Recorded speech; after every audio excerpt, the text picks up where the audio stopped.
H. P. Blavatsky's message to materialists, spiritualists, churchgoers, and scientists, Friends and Enemies by Joseph H. Fussell. Published 1920. At the time she came to America with the purpose of forming the Theosophical Society, materialism was at its strongest, and in its ranks she saw a tremendous power. Many of the followers of materialism showed an honesty and sincerity of purpose that in many believers in things spiritual were sadly missing. Most of the materialists had come out of the churches, unable to accept their teachings on faith, and finding little in the actual practice of Christianity that would warrant accepting the lives of its adherents as proof of the truth of their beliefs.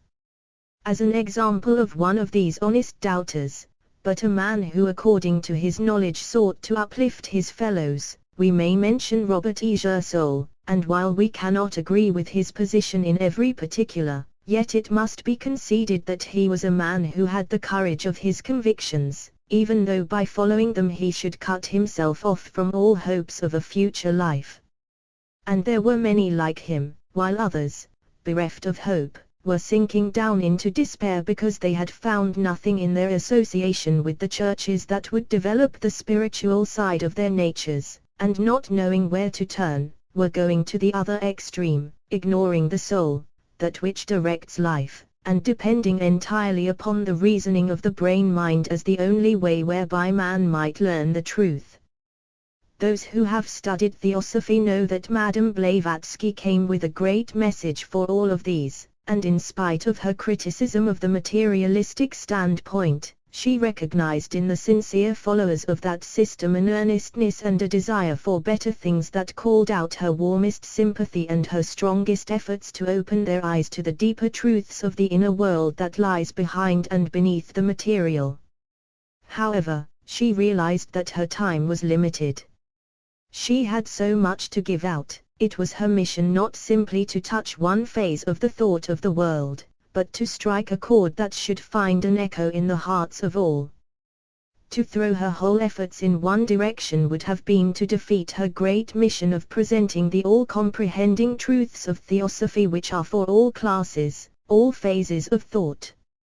Turning now to what in a sense is the opposite extreme from materialism, there are and were in the spiritualist ranks hundreds of honest men and women, many of whom had also drifted away from the churches because their teachings could not satisfy them, and had chosen another path. Madame Blavatsky had a message for these also, and just as in the case of the followers of materialism she sought to quicken them to recognize the truths of the inner spiritual world, so in the case of the spiritualists she called attention to the same spiritual world, and warned them that that which they were investigating was but another world of finer matter just beyond the confines of this, and that the soul when it leaves the body does not return until the time comes for its next rebirth into earth life, when it takes up a new body. It has been held by some that because Madame Blavatsky investigated spiritualism, therefore she endorsed it, but such is very far from the truth, as every student of her writings knows. In theosophy is to be found an explanation of the phenomena of spiritualism, and once that explanation is understood no one who is seeking the path of true spiritual enlightenment will continue to investigate along such lines. There are many earnest and honest people among the followers of spiritualism, but there are some of whom, unfortunately, this cannot be said. It was part of the mission of Madame Blavatsky to point out the dangers that are to be met with in following this line of research, and that true spiritual knowledge does not lie in this direction. We have said that both in the ranks of materialism and spiritualism there were many seeking the truth, and naturally, as the world is today, there were also many seeking prominence, desiring leadership, aggressive against anything that might be contrary to their preconceived ideas. Hence it is that out of the ranks of these two movements Madame Blavatsky found many antagonists, but also many friends, some who, leaving materialism or spiritualism behind, found in theosophy that which they had vainly sought along one or other of these two opposing lines of thought. Then too, Madame Blavatsky had a message to the great body of churchgoers which in a sense lies between the extremes of materialism and spiritualism, and so many of whom are kept in apathy, content merely with sophistry, that by their belief and by following certain prescribed forms their souls will be saved. Not so, however, with all. Many, while still remaining within the fold, were searching eagerly for the truth, and they gladly welcomed Theosophy, which revealed to them the real meaning of the nature and mission of Jesus upon earth. But out of the ranks of churchgoers have also arisen many of the bitterest antagonists that Theosophy and especially its leaders, Madame Blavatsky and her successors, have met with. I shall have something to say of these later. We do know, however, that intolerance exists even at the beginning of this 20th century as it existed 40 years ago when Madame Blavatsky came to this country.